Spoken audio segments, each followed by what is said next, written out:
বাংলাদেশ ক্রিকেটের এক অনুপ্রেরণার নাম মাশরাফি বিন মুর্তজা। আর কেনই বা নয়, তিনি যে ২২ গজের হার না মানা এক যোদ্ধা। তিনি বরাবরই প্রমাণ দিয়েছেন ক্রিকেটই তার জীবনের সকল ধ্যান জ্ঞান। মাশরাফির গোটা ক্যারিয়ারই ছিল আসা যাওয়ার এক জটিল গোলকধাঁধা। মাশরাফি কবে বাদ পড়েছেন, কবে ফিরেছেন, কতবার অপারেশন করিয়েছেন, এর হিসেব রাখা মুশকিল। মাশরাফির ক্যারিয়ার বারবার থমকে গেছে। অনেকেই অনেকবার ভেবেছেন এই বুঝি শেষ, মাশরাফির আর ফেরা হবে না। কিন্তু মাশরাফি প্রতিবারই প্রমাণ করেছেন তিনি অন্য ধাতুতে গড়া, লড়াই যে তার রক্তে। তাই তো বারবার ধ্বংসস্তূপ থেকে ফিরে এসে সেখানেই গড়েছেন সুরম্য প্রাসাদ। মাশরাফির জীবনের গল্প আসলে নিছক গল্প নয়, গল্পের চেয়েও বেশি কিছু। যেন সিনেমার মতো পরতে পরতে থ্রিল আর সাসপেন্স। মাশরাফি যেন বাংলাদেশ ক্রিকেটের সুপারহিরো, তবে এই সিনেমার শেষটা হচ্ছে ট্র্যাজিক। মাশরাফি যেন জীবন নাটকের অভিমানী ট্র্যাজিক হিরো।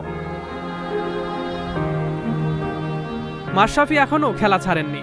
জাতীয় দলে না হলেও ফ্র্যাঞ্চাইজি কিংবা ক্লাব ক্রিকেটে খেলেই যাচ্ছেন তিনি। তবে এই খেলাটা চালিয়ে যাবেন আর কতদিন? উত্তরটা হয়তো স্বয়ং মাশরাফি নিজেও জানেন না। আর কিভাবেই বা জানবেন?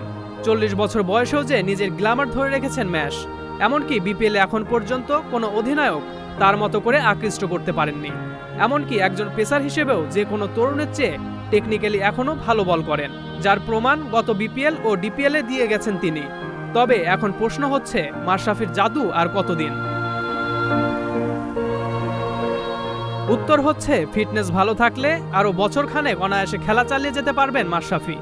আর তা না হলে ডিপিএলের আসন্ন আর ৩ ম্যাচেই ক্যারিয়ারের ইতি টানতে পারেন বাংলাদেশ ক্রিকেটের সর্বকালের সেরা অধিনায়ক মাশরাফি বিন মুর্তজা। এর পেছনেও অবশ্য যথেষ্ট যুক্তি রয়েছে। ম্যাচের হাতে টুর্নামেন্ট থাকে ২টি, বাংলাদেশ প্রিমিয়ার লিগ আর ঢাকা প্রিমিয়ার লিগ। ইতিমধ্যে বিপিএল শেষ হয়েছে, ডিপিএল চলছে এবং ৮ জয়ে ১৬ পয়েন্ট নিয়ে টেবিলের ৩য় স্থানে রয়েছে মাশরাফির লিজেন্ডস অব রূপগঞ্জ। পুরো টুর্নামেন্টে দলকে সামনে থেকে নেতৃত্ব দিয়ে গেছেন এবং নিজেও পারফর্ম করেছেন।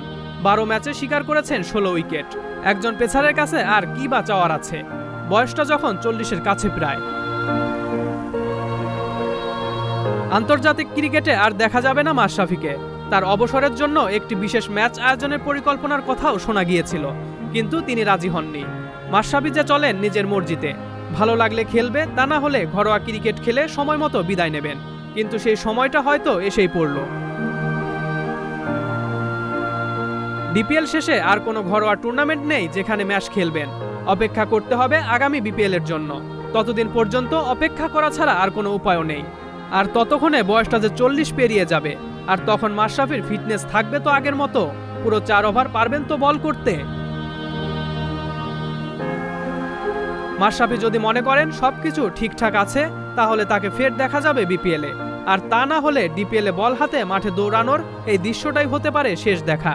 এটাই হতে পারে একজন কিংবদন্তির ক্রিকেট অধ্যায়ের পরিসমাপ্তি।